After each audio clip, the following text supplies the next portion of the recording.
Hello children, we will continue the lesson of history. Till now we have seen how important are dates, which dates are important and how to periodize them. And now we have to see what is colonial. Children, in this textbook we have to study how British came to India, how they established their rule here, how they won subjugated kings and nawabs to their side, how they established their power here, the way how they collected revenue, what the goods they wanted at a low price, produced a crop that they needed, and the goods which are produced in their country, they brought those goods in our country and sold that at higher prices in the Indian markets. In those days, British goods used to be flooded into the Indian market. They were purchasing our raw material at the very low price from the farmers. That raw material used to be taken to England in their factories. Goods which are produced out of them, those goods used to be brought to India also, and as well as some other countries where British ruled, and those goods were sold at higher prices. So in this way it was big exploitation of the people. This all we have to study in this lesson. Next one, we'll also come to know about some changes that British rule brought. British rule, some changes they brought about in values, in taste, in customs and practices, and that means British brought some changes in the fields of politics, again economy, social and cultural changes were also brought. Taste, customs, practices. So, in our previous session, we have learnt about Mr. Mill, whose name was James Mill. In fact, James Mill, who in his book he clearly stated that he wanted to civilize the people of India, and he could do that only by bringing some European manners, arts, institutions, and laws in India. As for his views, before British could come to India, this our country was ruled by Hindu and Muslim, some of the rulers who were very oppressive. In that book it is clearly stated.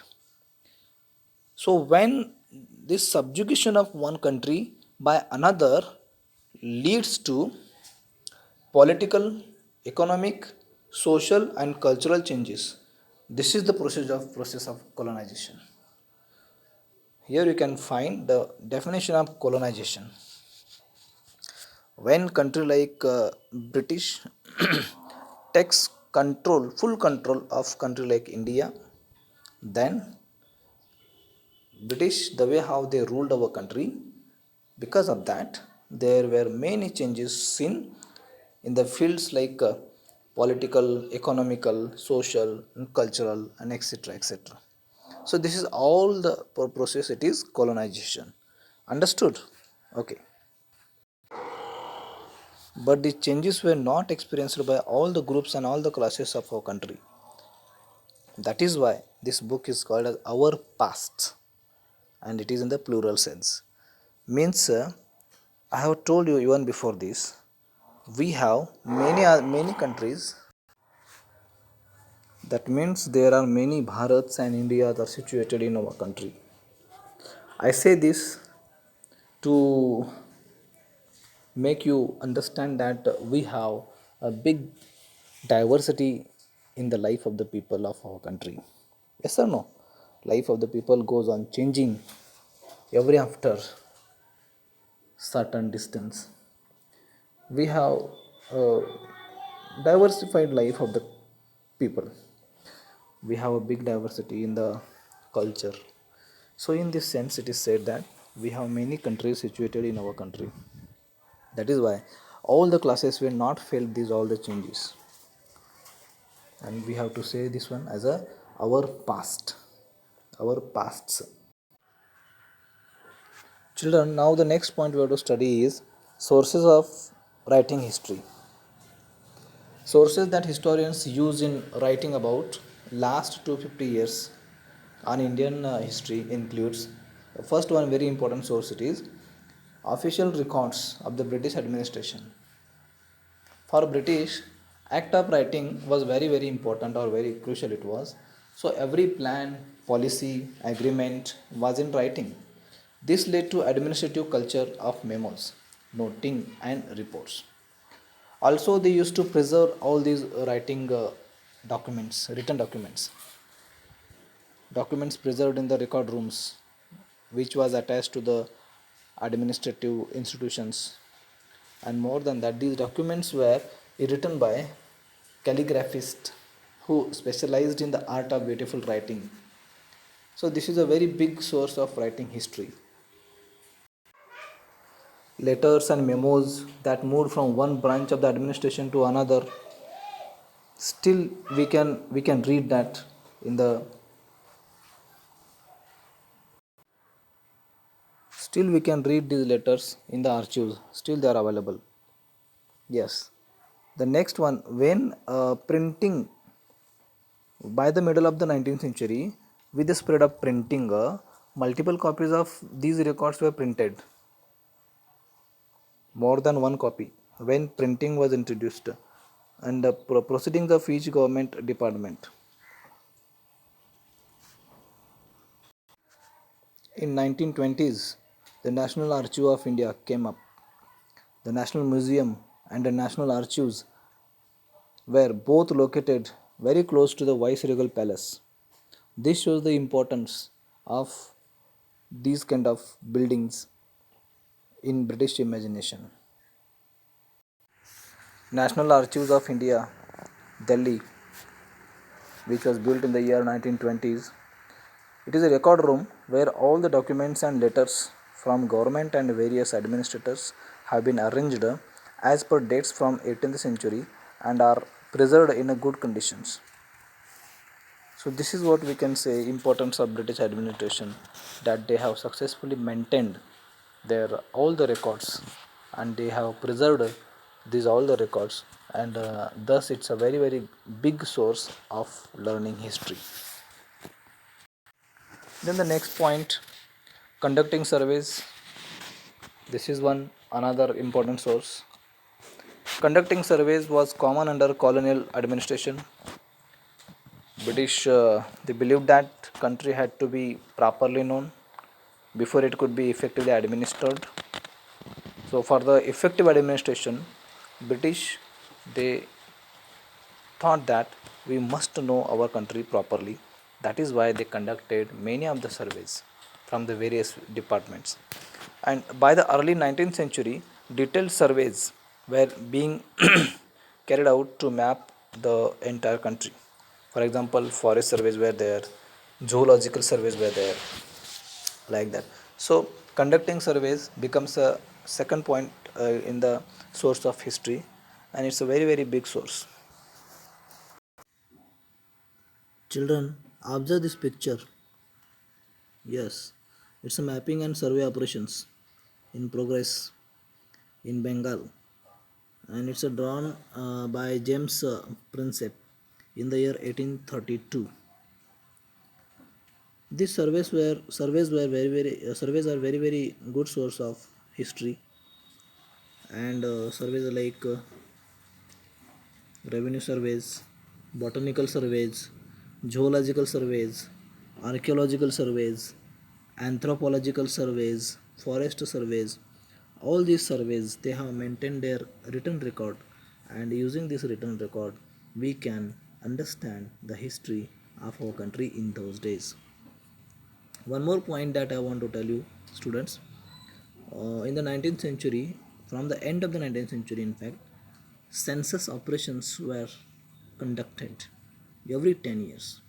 That means every after 10 years, our government now it conducts a census every after 10 years. So this idea was brought by Britishes. I have spoken very very positive about British rule in our country. Last year you have experienced that, and even now also I still believe that British brought many reforms in our country. Yes, if you want me to repeat that, I would say it was just because of British we come to know Western world. They brought Christian missionaries here. We took good education. They brought railways. Again, they brought effective administrative, we can say, system. Then they brought judiciary, police force they created. Again, this IAS, IPS, these kind of civil exams they started for the first time. So they created a system here. Remember, and by knowing this one point now about census as I am talking about now, you can understand the importance of British rule. Census every after 10 years were conducted right from British period. Okay, children, we can understand that these were the official records. That is why they do not tell about what other people in the country felt. Yes or no? And when we have to find another any other source to get to know what people were feeling, then the diaries of the people, travelers were there, autobiographies of important personalities, they can only tell about some literate people. And again we can say when printing spread, newspaper were published, again issues were discussed in the debates in the public, leaders and reformers wrote to spread their ideas, poets nowadays they wrote their books to express their feelings. So this can become a source of history. So official records do not tell about what people felt in the country. Why? Because it was an official record. It was official record, that is why it cannot tell what people felt about it. Children, if you read this, we can understand newspaper can become a very big source of information. This is one article from Hindustan Times dated 22nd March 1946, and the headline is like this: not fit for human consumption. So it's about a protest of policemen, as many as 2000 policemen who refused to take their food to protest against their low salaries and the bad quality of food supplied to them in the police line.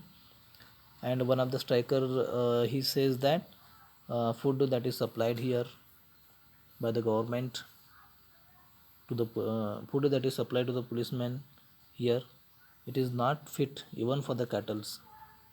He says that even cattle will not eat the chapatis and dal that we have to eat. So in this kind of manner he registered his protest there. This is article dated 22nd March 1946. So newspaper can become a very very big and effective and very true source of history, authentic. And children, you know that these all sources they were produced by the literates, and from this we'll not be able to understand how history was experienced and lived by tribals and the pigeons, workers in the mines, or the poor on the street, and to know their history or to know their life in a real sense, it's a very very difficult task, but this can be done. We have to make a little bit of effort, and when we read this one particular book, we'll see how this can be done. Lesson was very very easy, and in case if you have any doubt, you can ask your doubts by calling me at my personal number